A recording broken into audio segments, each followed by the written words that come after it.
For our activity, we need to make sure that we clearly explain the idea of pairs to your child.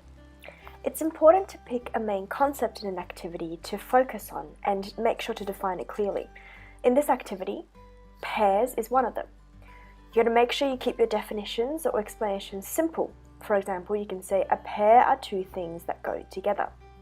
Simple sentences can help carry across the meaning more effectively because your child is able to understand them better. So let's get started and look at some pictures. By using different pictures and photos in your activity, you can better engage your child. You can also use your own family photos to make it even more fun. Here we have a mum and a dad. And look, the mum's holding a little baby. Do you see that? So mum and dad are a pair in our family. They go together. Repetition is a technique that you can use to help your child learn and understand new words. For example, we can use repetition in our teaching. Like for this sentence, mum and dad are a pair in the family. They go together. You can keep the teaching consistent by doing this. The brother and sister are a pair in our family. Uncle and auntie are a pair in our family. They go together. It is also helpful for you to repeat main words and concepts as revision or summary. You can say, for example, mum and dad are a pair because they go together. By saying this sentence, you explain why mum and dad are a pair and you relate the concept of pairs to something they are familiar with, like mum and dad, or brother and sister. You can also ask simple questions like yes or no questions to clarify their understanding.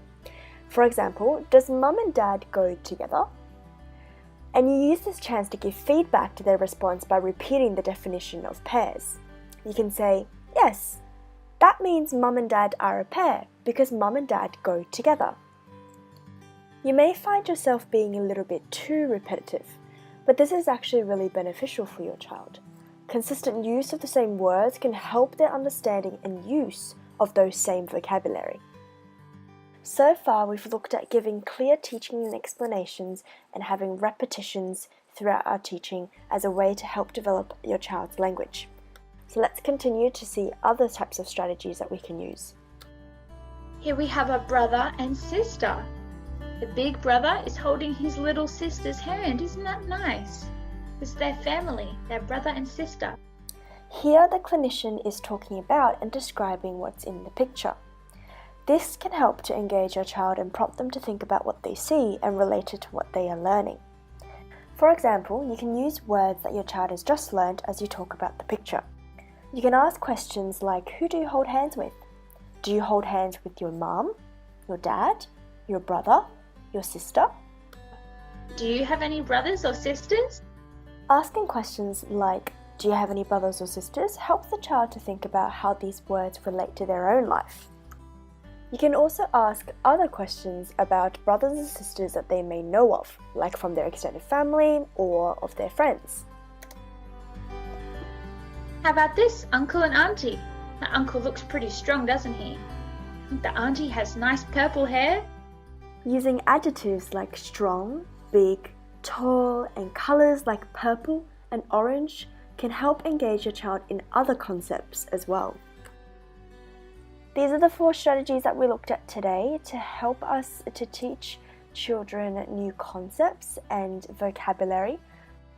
We need to first clearly define our concepts, then we've got to make sure we use repetition of those words, then talk about and describe pictures and images that we might have, and in that we can ask simple questions and use a variety of words as well. Here's a fun activity that you can do with your child to revise on the concepts that we learnt today. So we're going to see who is in baby's family. Here's a little baby. It's a little baby boy, but where is his family? Let's see who's in baby's family. Who's this? It's baby's mum. So baby has a mum in his family. Who else does he have? Let's see. Baby's dad. Baby has a mum and a dad. And who's that? The brother. That's right, it's baby's brother. And he also has a sister. Great job. Who else do you think will come? Who have we got left in our family that we might have for baby? We've got the mum and the dad and brother and sister. Who do you think it might be? Let's see. Who's this? This is Grandma. So who do you think the very last person's going to be? It's Grandpa. Great job. So we have Grandma and Grandpa, brother and sister, and little baby, and baby's mum and dad. That's the whole family. Thank you for joining us today for our parent training video. Today we went through techniques on how to make reading fun and how to help your kids learn pairs and family members. I hope this was helpful for you.